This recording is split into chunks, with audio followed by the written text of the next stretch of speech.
It's an honor to be here in Chisinau. Before I introduce our distinguished panelists, let me just say a few words about the significance of this conference. We are here in the historic heart of Moldova, a land caught between East and West, between memory and modernity, between survival and surrender, between identity and ideological occupation. We are not here to manage decline, we are here to recover greatness. Now, I'm a Romanian citizen, I'm a legislator, I'm a father and husband, a believer in the values of nationhood, tradition, and civilizational memory. But above all, I'm, like many of you, a student of history. And history teaches us this: Europe was not built by algorithms, it was built by sacrifices made by men and women who loved their country. It was not shaped by NGO consultants, but by monks, soldiers, philosophers, and storytellers. It was not born in Brussels, but in the catacombs of Rome, the libraries of Constantinople, and the forests of the Carpathian Mountains.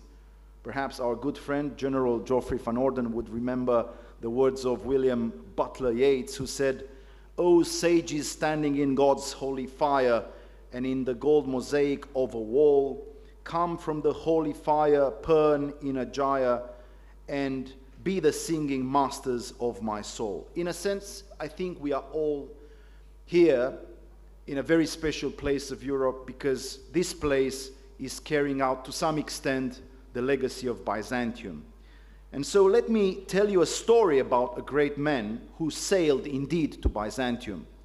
In 1457, the Western world was exploding with ideas.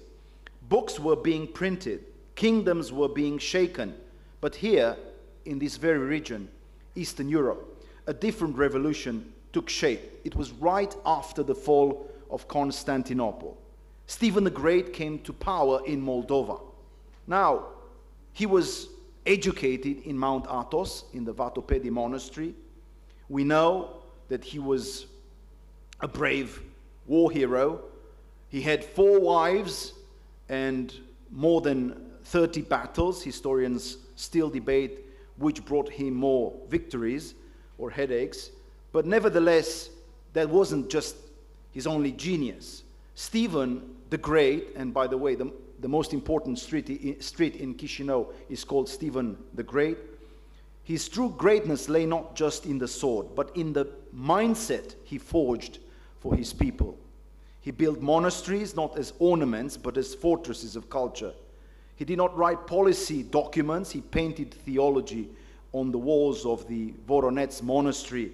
He did not only sign trade deals with the Venetians, he also built an identity rooted in soil, in stone, in silence, and in songs. He understood what few Western leaders today remember, that a nation is more than GDP. It is a story told from generation to generation, guarded by its rituals, protected by its borders, sanctified by its memory. Stephen the Great was not a bureaucrat, and that's why he was great. He was an architect of this Byzantium after Byzantium, as Nicolae Iorga, the great Romanian historian, called this land. So I say to our Moldovan brothers and sisters, stand proud, you are the children of greatness. You are not Europe's periphery, you are its eastern gate. Stephen the Great was, by the way, called by Pope Sixtus IV, Atleta Christi, the athlete of Christ, after he defeated the Ottoman Empire in the Battle of Vaslui. We could say that he was guilty of a few microaggressions against the Turkish yoke. Now, sadly, not all leaders today act with Stephen's clarity or courage. Let me speak plainly about Maia Sandu, Moldova's current president. She presents herself as a modernizer, a reformer, a democrat. But too often, behind that polished rhetoric, we find policies imported, not internalized, dictated, not debated, influenced, if not orchestrated, by globalist actors such as Alex Soros. Now let's be serious. Of course, nobody believes that Moldova's future lies in authoritarian alliances with the powers of the East. But neither should it lie in becoming a province of a woke empire, governed from afar by unelected elites and billionaires with their own agenda. It is no coincidence, ladies and gentlemen, that Maya Sandu and Alex Soros have been seen together in Munich, in Davos, in New York, places far removed from the villages of Moldova. Nor is it coincidence that her government promotes with astonishing zeal every trend possible, from rainbow politics to climate hysteria, from gender ideology to digital censorship.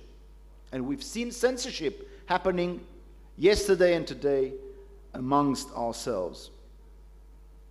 Moldovan democracy is a place where everybody gets a voice except for the ones who disagree. It's like a decaf coffee. It looks legitimate, but the kick is missing. So while Sandu preaches transparency, dissenting voices are being silenced. And you just heard what happened to Brian Brown. Media outlets are shut down. And elections, well, let's just say democracy without debate is nothing but a performance. Now, to our Westerners or to our Western friends, let me say this. We love you. We listen to you. When we were young, we were listening to Radio Free Europe and to Voice of America. We owe you a great deal. But we urge you also to wake up. You have traded in the past decades Mozart for noise, Michelangelo for nihilism, the Sermon on the Mount for marketing slogans. You've turned Notre Dame Cathedral into a tourist photo op. You've made marriage optional, family fluid, and history offensive. But deep inside, I know, and you know, that you are longing for something real, something rooted, something that cannot be uploaded, downloaded, or digitally sterilized. So come to Moldova, come to Romania, rediscover orthodoxy, rediscover your own soul, which has a lot to do with the legacy of universal Christianity. We have not forgotten the sacred. We have not dismantled memory. We have not erased meaning. We still build with our hands. We still mourn with our hearts. We still teach our children the Creed of Nicaea, which was written 1700 years ago. And it's not because it's outdated, but because it's true. So we live in a time when saying these things here in Chisinau or maybe in Brussels can get you in trouble, even cancelled. We are told that there are 72 genders, but here in Moldova or in Bucharest, in Romania, we say there are only 2 genders, and one of them still fixes the roof.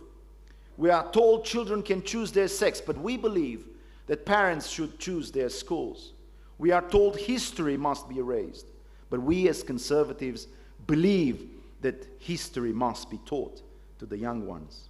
This isn't hate, this isn't fear, it's just common sense. So what now?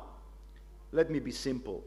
We must rebuild confidence in our past, in our families, in our faith. We must resist colonization, not by armies, but by secular religions. And we must renew leadership, not from technocrats, but from true patriots, such as Stephen the Great. Let's form a new generation of Stephens, not Soroses. Let's raise leaders who know the names of their ancestors, not just the hashtags of their donors. Let's choose identity over ideology, memory over metrics, homeland over utopia.